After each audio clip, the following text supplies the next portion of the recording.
Now let's move on to the main event, Wardley versus Dubois. What a fight that was. It was an absolute, it was literally a slugfest, a gun show, a shootout. What's your opinion of the fight overall? Wow.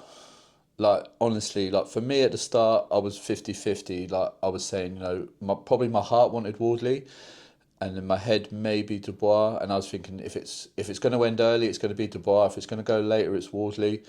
Completely flipped that on its head. Crazy.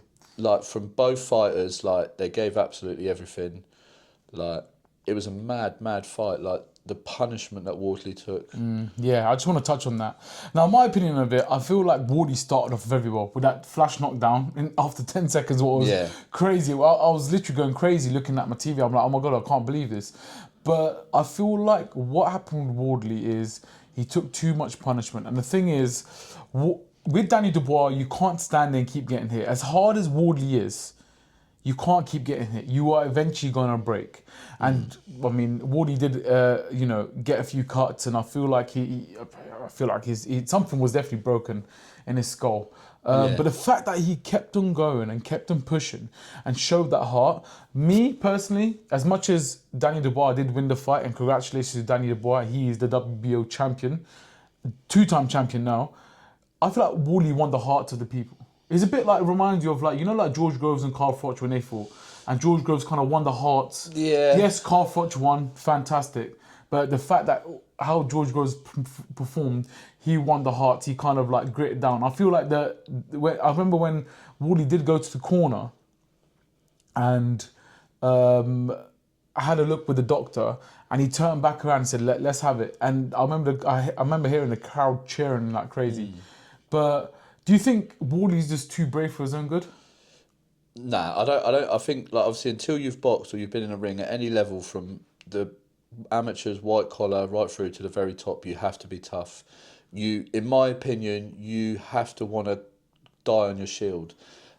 It's where you need a good corner that are going to go, right, he's not going to give up, so we need to protect him. If I'm in there fighting, I need to know that my corner's going to have my best interest. And I might be like, come back and be like, why have you done that?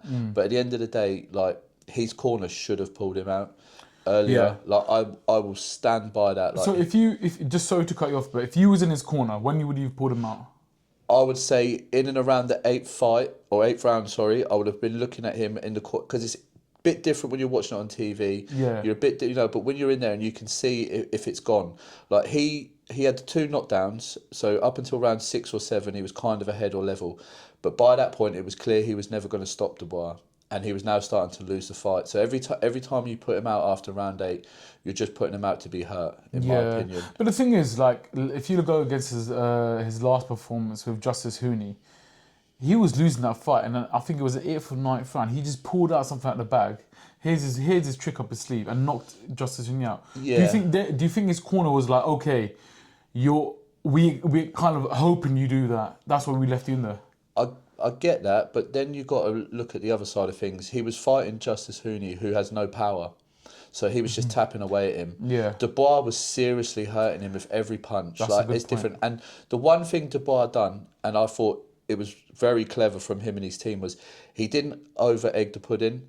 He just stepped back and forth, using his jab in and out, because with all respect to Wardley, and like, I mean this because I think he's a good fighter, the level was shown that night, because he couldn't get away. Yeah. He was trying to swing the overhand right over the top all the time, every chance, and that to me was, he'd run out of ideas, he was getting hurt, and for me it was time to pull him out and say, do you know what, you've done well, you've put in a great performance, but he's a little bit too good of a boxer, and he hits way too hard to leave you in there hoping that you're going to catch him. He definitely does. Dubois does hit, and everybody has said around him, like, I think Johnny Fisher was mentioning, like, he sparred Dubois a lot, and he said Dubois' jabs are like right hands. I've spoken to a few heavyweights, on a small circuit that have gone to spar Dubois as well, and they said Dubois is the hardest hit they've ever faced. I just don't know what it is with Dubois. He's just got absolute dynamite in his hands.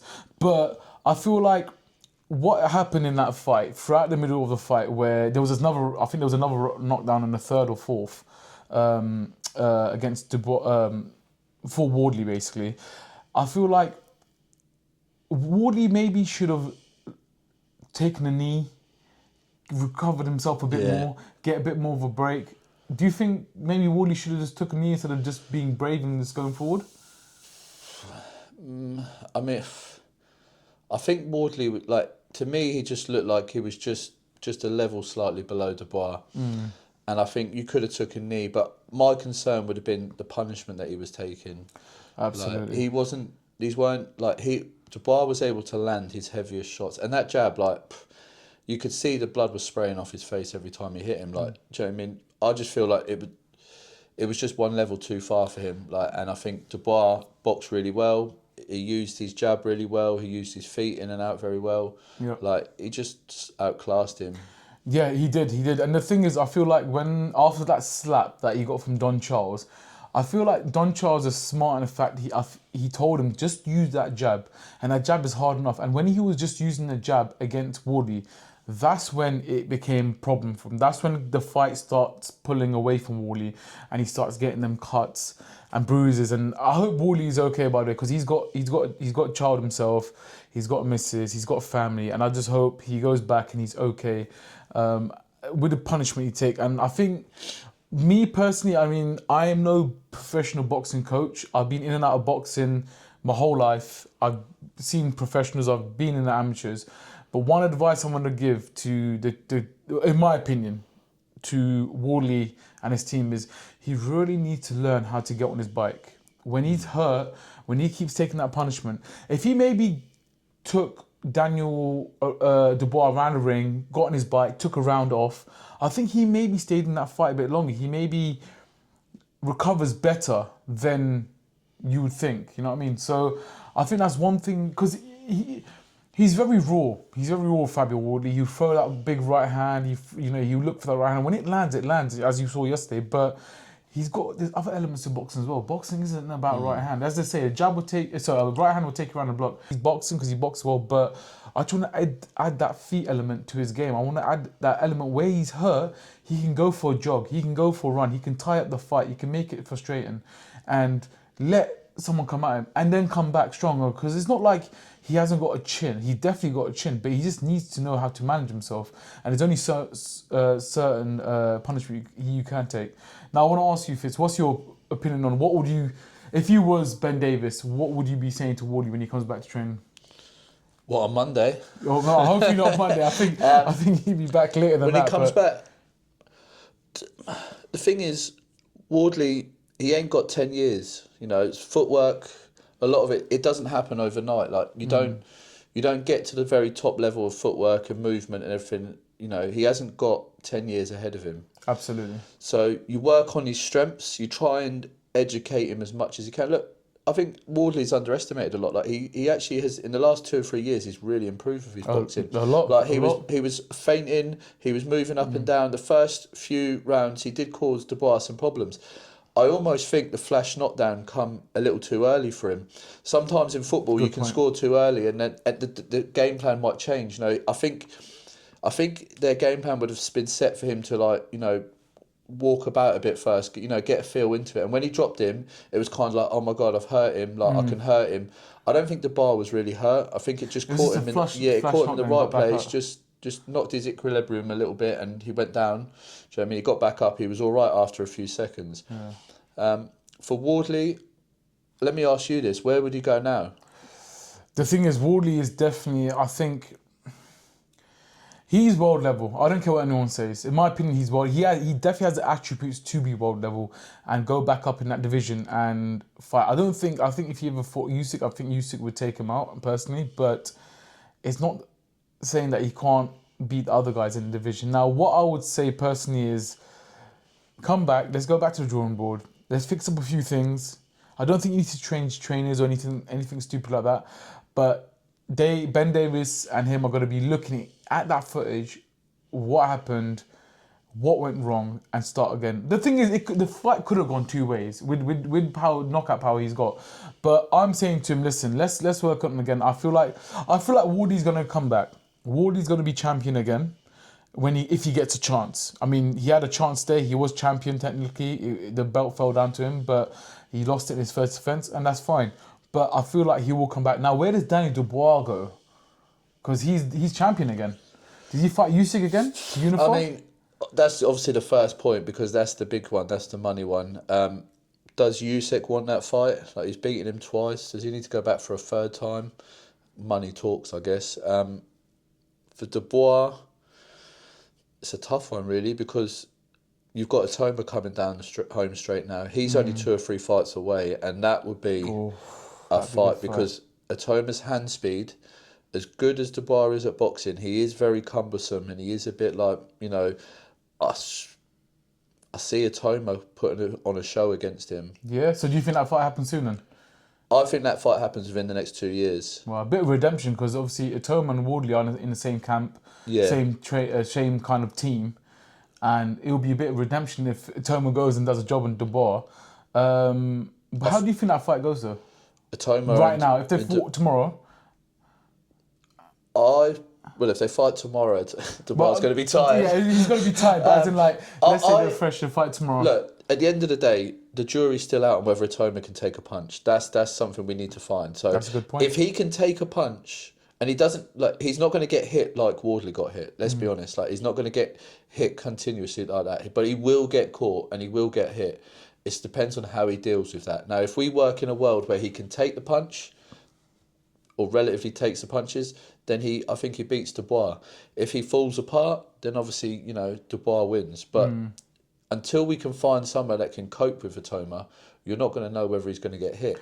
The crazy thing is, Atoma is very young. He's not even a fully fledged, developed man. He's like, I think 2021, and he's already doing that. So I feel like with Dubois going, he's got his experience, he's 28. With Atoma coming, I feel like Atoma kind of snatches up the division, the whole division, and kind of just dominates. In my opinion, going forward, if he kind of trends how he is. But what I hate about British media generally is, oh my God, we've got a new guy in the block, and let's all, because he's knocking out people, let's all jump on him. Just like they did with Anthony Joshua when he was coming up. Do you remember when Anthony Joshua was coming up? He was knocking out people. Yeah. Then he fought Ruiz, then it kind of like, oh wait, Anthony Joshua's not that good anymore. No, Anthony Joshua was fantastic. He was a great boxer. It just, he was unlucky on that night, and that's boxing. I don't want the same thing to happen to Atoma, but I feel like Atoma brings a different kind of element to the boxing. He's a bit southpaw, he does his feints, he really sets himself up well. But what I don't want is everybody being onto Atoma and being like, oh my God, oh my God, oh my God. And then something doesn't go to plan and it kind of fizzles out. But do you think Atoma is going to be basically the key holder? From what I've seen so far, and from if you look at where boxing's going, Usyk's near the end. I don't see Usyk fighting Atoma. I don't see it. There's no benefit for him. For me, Fury and Joshua fight at the end of the year. I think they're done after that. I don't see them carrying on. Maybe the winner might have one more. Maybe go for Usyk. Maybe that's how they end up everything. I don't know. So you've got Daniel Dubois. You've got Atoma coming through. Like the heavyweight division is starting to dry up again. Yes. Yes. So there isn't anyone really there to stop Atoma. If he is as good as he is and seems to be, then I don't see anyone having the capabilities of causing him problems for years. Absolutely. And I'm so glad that we've got him on this side of the pond instead of America or elsewhere. He's definitely the future heavyweight. Now, just quick before we wrap this up, I do want to ask you one question. You mentioned Fury and Joshua, and I'll be stupid to not ask you your opinion on that. Now, 2 things I want to ask, yeah? First, I want to ask, do you think the public are actually interested in this fight and it will sell out? And who wins that fight? First of all, it's the biggest fight in boxing at this moment in time because you've got it's the heavyweight division. At the end of the day, I still think the 2 of them are in the higher end of the heavyweights. So I don't think there's many, other than Usyk, there isn't anyone that really beats them 2. Maybe Dubois, obviously Joshua, maybe like Dubois is the only one that can probably put it, that I see at the moment. Atoma, we don't know, but I still don't think any of them are going to fight him. And obviously it's legacy now, and there's a rivalry. It's, whether they're age or not, they're still at an age where they can fight. They're not in their 60s. They're at the end of their careers, but, I think anyone would go to that fight if they had the opportunity. Yeah, I think it's definitely going to be a big sell. I watch a lot of Talksport and boxing news and things like that, and I feel like people are in 2 minds about it. Oh, it's too late, I'm not going to go. But let's be honest. if it was on a TV or I gave you a ticket to go or anyone to go, I think anyone in their right mind is going to that fight. Mate, the biggest selling fight in the last few years has been Jake Paul Tyson. So you're telling me if everyone wants to tune into that, they're not going to tune into Fury AJ? Absolutely. Well, I can't wait for that to happen. And when that fight does happen, we will definitely be doing a breakdown. So that's our breakdown of Wardley and Dubois. Have you got anything last thing to say before I finish this? No? No, you're All done. That's it. Thank you for watching, guys. And that is the Sweet Science in collaboration with